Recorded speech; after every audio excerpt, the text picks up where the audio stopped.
Hello students, आज की video में हम लोग सीखेंगे लॉ ऑफ रिफ्लेक्शन के बारे में। हम लोग क्लास 10 साइंस का चैप्टर 10 कर रहे थे, that is light reflection and reflection.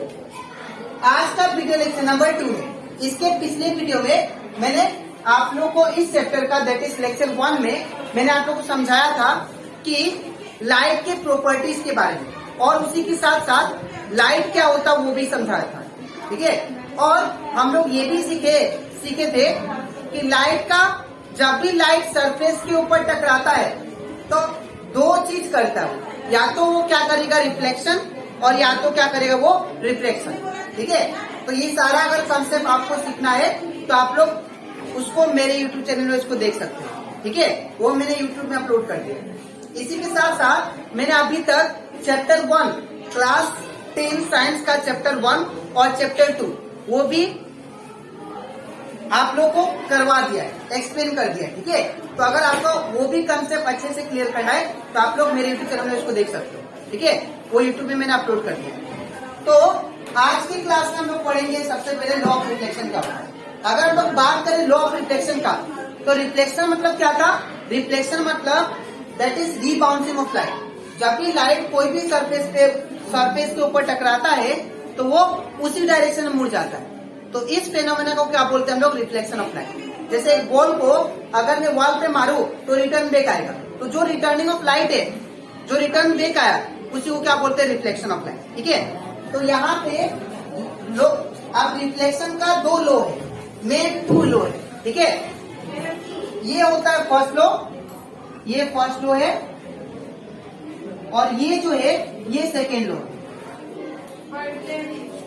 अब सबसे पहले हम लोग समझते हैं कि फर्स्ट लो क्या होता है। ठीक है, तो अगर फर्स्ट लो आपको समझना है तो मान लीजिए मैंने कंसीडर किया एक मिरर हो गया। सपोज एक मैंने प्लेन मिरर लिया, तो जब मैंने प्लेन मिरर लिया तो लेने के बाद में यहाँ पे मान लीजिए सोर्स है। अब इस सोर्स से लाइट का रे निकला। क्या निकला? सोर्स से लाइट का रे निकला, ये लाइट का रे निकला। तो जब सोर्स से लाइट का रे निकलेगा और स्ट्राइक करेगा सरफेस को, सरफेस के ऊपर स्ट्राइक किया तो जितना ये क्या होगा उतना ही एंगल में क्या हो जाएगा? ये रिबाउंस हो जाएगा, रिटर्न हो जाएगा। अपने लाइट यहां से निकला, जैसे ही स्ट्राइक किया मिरर के ऊपर, ये क्या है? मिरर। ठीक है, तो ये मिरर के ऊपर स्ट्राइक किया, तो ये जो लाइट रे स्ट्राइक किया ना उसको हम लोग बोलते हैं इंसिडेंट।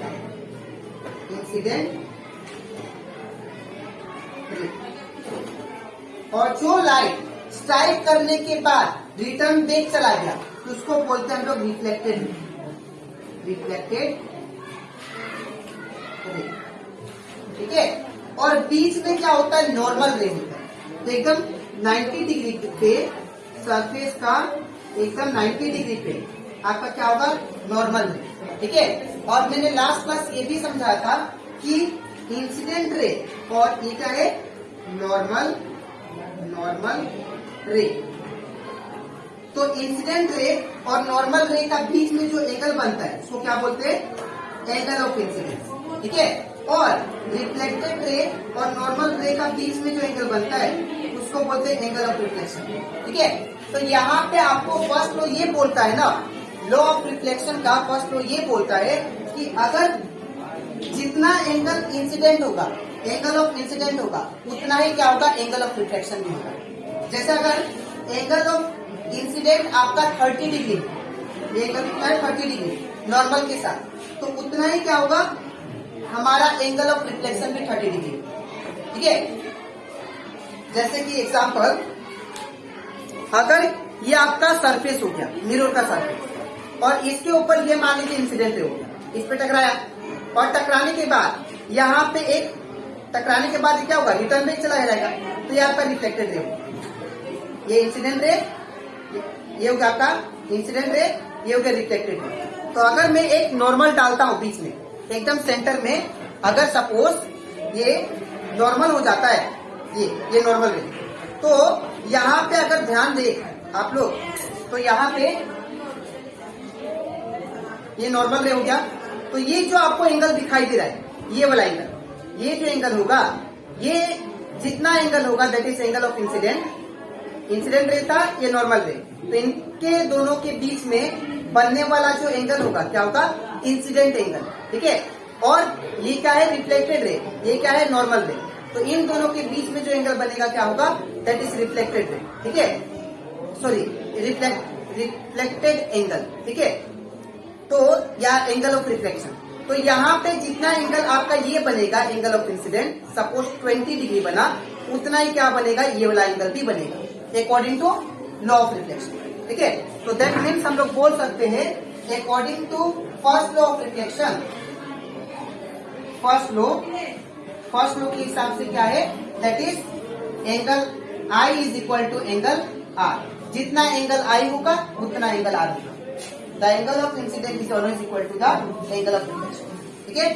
अब हम लोग सीखते हैं सेकेंड लॉ क्या बोलता है। सेकेंड लॉ ये बोलता है the incident ray, reflected ray and the normal रे, नॉर्मल और लाइन द सेम। यहाँ पे देखिए ये इंसिडेंट रे हो गया, ये हो गया रिफ्लेक्टेड रे, ठीक है, और ये हो गया नॉर्मल रे। तीनों पे देखिए, तीनों जो लाइन है, ये line incident ray, reflected ray और नॉर्मल रे, तीनों जो है एक ही पॉइंट पे लाई कर रहे और एक ही प्लेन पे लाई करे। तो जब एक ही प्लेन पे और एक ही पॉइंट पे लाई करे तो उसको बोलते हैं that is second law of reflection, ठीक है। तो ये कंप्लीट हो जाता हमारा that is law of reflection.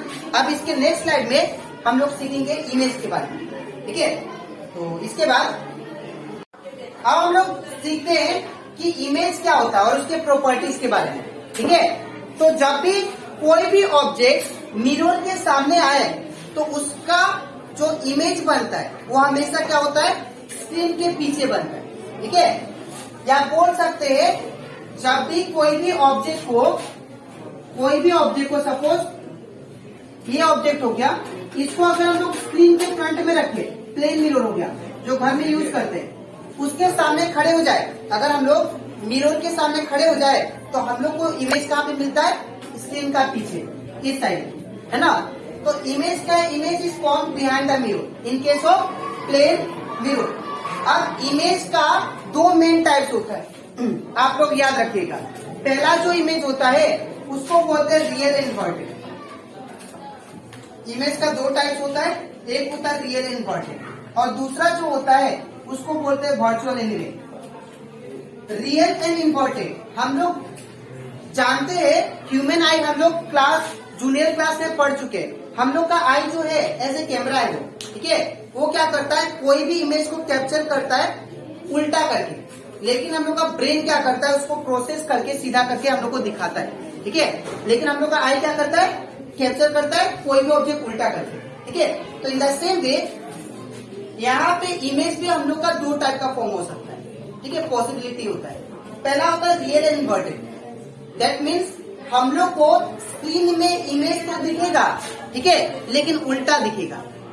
अगर सपोज ये मिरर हो गया और मिरर के सामने मैं खड़ा हो गया, तो मेरा आई जो है ये मेरा इमेज को कैप्चर कर रहा है उल्टा, जिसको बोलते हैं रियल एंड इन्वर्टेड। इन्वर्टेड मतलब उल्टा, ठीक है, लेकिन मेरा ब्रेन क्या कर रहा है, उसको प्रोसेस करके सीधा करके दिखा रहा है। जैसे ये आपको ये मार्कर मेरा आई जो है इसको ऐसे दिख रहा है, ये मार्कर को, लेकिन एक्चुअल में जैसे ही मैं देखता हूँ हम लोग का ब्रेन क्या करता है, उसको प्रोसेस करके सीधा करके दिखाता है, ठीक है। तो हमेशा याद रखिएगा रियल और इन्वर्टेड मतलब क्या होता है, हम लोग को एक ऐसा इमेज जो स्क्रीन पे दिखता है उसको बोलते हैं हम लोग real image. The image which are formed on the screen, ठीक है, उसको क्या बोलते हैं हम लोग, रियल इमेज, और वो हमेशा उल्टा दिखता है, ठीक है।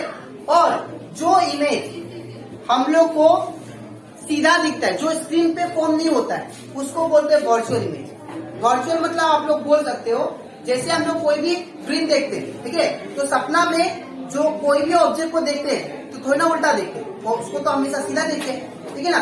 तो वो जो इमेज मिला वो क्या है, वर्चुअल है। और इरेक्ट मतलब सीधा, एकदम सीधा हुआ इसका, ठीक है। तो कोई भी अगर हम लोग सपना में कोई भी ऑब्जेक्ट को देखते हैं तो उसको हमेशा सीधा देखते हैं, ठीक है ना। तो दैट मीन्स वो सीधा दिखे बिकॉज ऑफ वर्चुअल इमेज। वो रियलिटी में तो नहीं होता है, वो जो इमेज है वो रियलिटी में नहीं होता है, रियल में नहीं देख रहे हैं लोग, क्या देखते हैं सपना में देखते हैं, दैट मीन्स वो वर्चुअल इमेज, क्या है वर्चुअल इमेज, ठीक है।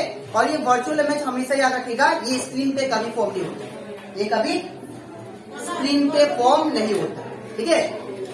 वहीं दूसरी ओर रियल इमेज क्या है, रियल इमेज जो स्क्रीन पे फॉर्म होता है, लेकिन उल्टा, हम लोग का आई उल्टा करते थे, ठीक है। तो अभी तक हम लोग क्या सीखे, that is law of reflection, और उसी के साथ साथ हम लोग क्या डिस्कस किए, इमेज के बारे में। तो इमेज हमेशा प्लेन मिरर में बिहाइंड में फॉर्म होता है, मतलब पीछे फॉर्म होता है। दूसरा मैंने ये समझाया, इमेज दो टाइप का हो सकता है, एक होता है रियल और इन्वर्टेड, और एक होता है वर्चुअल और रियल। रियल और इन्वर्टेड अगर पूछे तो आप लोग डायरेक्ट बोल देना, रियल और इन्वर्टेड इमेज वो होता है जो स्क्रीन पे फॉर्म होता है, स्क्रीन पे दिखेगा आपको रियलिटी में, लेकिन वर्चुअल वो होता है जो स्क्रीन पे नहीं दिखता, दिखेगा ही नहीं, ठीक है, वो रियलिटी में नहीं होता, ठीक है। तो अब ये कंप्लीट हो जाता है हमारा इमेज के बारे में। अब इसके नेक्स्ट स्लाइड में अब हम लोग सीखते हैं कि मिरर के टाइप्स के बारे में। तो मिरर का दो मेन टाइप्स होता है, पहला होता है दैट इज प्लेन मिरर, ठीक है, और दूसरा जो होता है उसका नाम है that is spherical mirror. Plane mirror वो होता है जिसका रिफ्लेक्टिंग सरफेस क्या होता है, एकदम फ्लैट होता है, स्ट्रेट होता है, जैसे कि ये प्लेन मिरर का रिफ्लेक्टिंग सरफेस क्या होगा, स्ट्रेट होगा, ठीक है। और वही दूसरी ओर बात करें स्फेरिकल मिरर का, तो स्फेरिकल मिरर का जो रिफ्लेक्टिंग सरफेस होता है वो कर्व होता है, ऐसा होता है, ठीक है। ऐसा सरफेस अगर होता है रिफ्लेक्टिंग सरफेस, तो उसको हम लोग क्या बोलते हैं, स्फेरिकल मिरर, ठीक है। It is a mirror which curve bend reflecting surface, मतलब रिफ्लेक्टिंग सरफेस का हुआ ऐसा बेंड होगा, ठीक है, ये होता है स्फेरिकल मिरर। और प्लेन मिरर का क्या होगा, सरफेस ऐसा स्ट्रेट होगा, ठीक है, और स्फेरिकल मिरर का ऐसा बेंड होगा। जैसे एग्जांपल स्पून को अगर आप लोग देखो तो एक टाइप का स्फेरिकल मिरर जैसा होगा, ऐसा बेंड कर, ठीक है ना। तो ये होता है स्फेरिकल मिरर और ये होता है प्लेन मिरर। अब स्फेरिकल मिरर दो मेन टाइप्स का होता है, पहला होता है दैट इज कॉन्केव मिरर और दूसरा होता है कन्वेक्स मिरर।